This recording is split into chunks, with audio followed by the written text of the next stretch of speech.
Hello students, class 9। अब हम chapter number 1 पढ़ेंगे इकोनॉमिक्स का, और जिसका नाम है, आपके चैप्टर के नाम है the story of village Palampur. The purpose of the story is to introduce some basic concept relating to production, and this we do through a story of a hypothetical village called Palampur.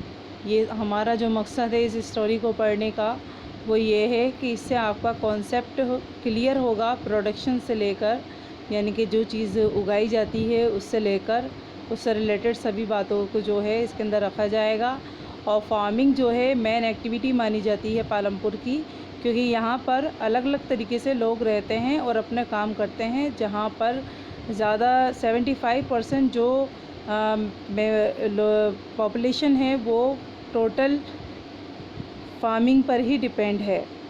ये एक small area है, but फिर भी यहाँ पर जो activities की जाती हैं, जो प्रोडक्शन किया जाता है, वो लार्ज स्केल पर किया जाता है। जैसा कि हम जानते हैं, हर जगह पर लिमिटेड सोर्स होते हैं और उसी से के हिसाब से हर रिसोर्स का यूटिलाइजेशन किया जाता है। इसी तरह से वेरियस टाइप्स ऑफ रिसोर्स होते हैं, जैसे नेचुरल रिसोर्स होते हैं, मैन मेड आइटम्स होते हैं, ह्यूमन एफर्ट्स होते हैं, मनी एक्सेट्रा। ये सब जो चीज़ें हैं वो हम इस पालमपुर की स्टोरी के अंदर हम पढ़ेंगे। इसी तरह से Palampur is well connected with neighbouring villages and towns. Raiganj, a big village, is 3 kilometers from Palampur, and all weathers road connected the village to Raiganj, and further on the nearest small town of Shahpur। ये जो पालमपुर है वो connected है रायगंज के पास से, जो कि 3 kilometre की दूरी पर स्थित मौजूद है, और इसके आसपास के जो गांव हैं वो भी इससे जुड़े हुए हैं। और इस चैप्टर के अंदर हम इसी चीज़ के बारे में पढ़ेंगे कि मोटरसाइकिल, जीप्स, ट्रैक्टर्स और जितनी भी गाड़ियां हैं वो सब रिलेटेड हैं इस गांव से, जो कि यहाँ पर होने वाले प्रोडक्शन को बाहर ले जाते हैं। जैसा कि मैंने पहले आप लोगों को बताया था, सेक्टर्स जो होते हैं वो 3 होते हैं। एक होता है प्राइमरी, एक होता है सेकेंडरी, एक होता है टर्टियरी। प्राइमरी सेक्टर जिसके अंदर रॉ मटेरियल तैयार होता है, और सेकेंडरी जो होता है उसके अंदर प्रोडक्शन तैयार किया जाता है, और टर्टियरी जो सेक्टर होता है वो ट्रांसपोर्टेशन में आता है।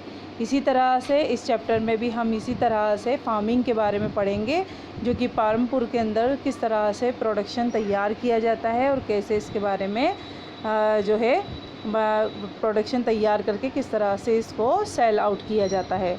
अब हमारे जो मेन एम जो होता है वो एम क्या है, तो फर्स्ट हमारा जो एम है वो है कि प्रोडक्शन किस तरह से किया जाए। तो उस प्रोडक्शन को करने के लिए हमारी रिक्वायरमेंट्स होती हैं, जिनको 4 कैटेगरीज़ में बांटा जाता है। फर्स्ट हमारा है लैंड, यानी ज़मीन की ज़रूरत होना। सेकंड हमारा है लेबर, यानी कि मज़दूरों की ज़रूरत है। फिर इसके बाद है फ़िज़िकल कैपिटल। फ़िज़िकल कैपिटल को 2 पार्ट्स में डिवाइड किया जा सकता है, जिसमें फ़र्स्ट है फिक्स्ड कैपिटल, जिसके अंदर टूल्स, मशीन, बिल्डिंग्स, ये सब इसके अंदर आते हैं।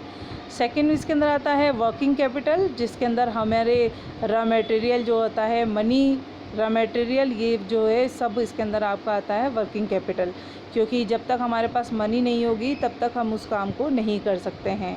ये फिज़िकल कैपिटल के पार्ट्स थे। अब इसके बाद जो फोर्थ हमारा जो आता है, फोर्थ जो हमारी रिक्वायरमेंट है वो है आपकी ह्यूमन कैपिटल। ह्यूमन कैपिटल, जब तक कोई ह्यूमन अपना पूरी तरह से कंट्रीब्यूशन नहीं देगा तब तक हम कुछ नहीं कर सकते। तो ह्यूमन कैपिटल जो है वो इस तरह से हमारे लिए वर्क करता है। इससे आगे हम आगे की वीडियोस के अंदर पढ़ेंगे।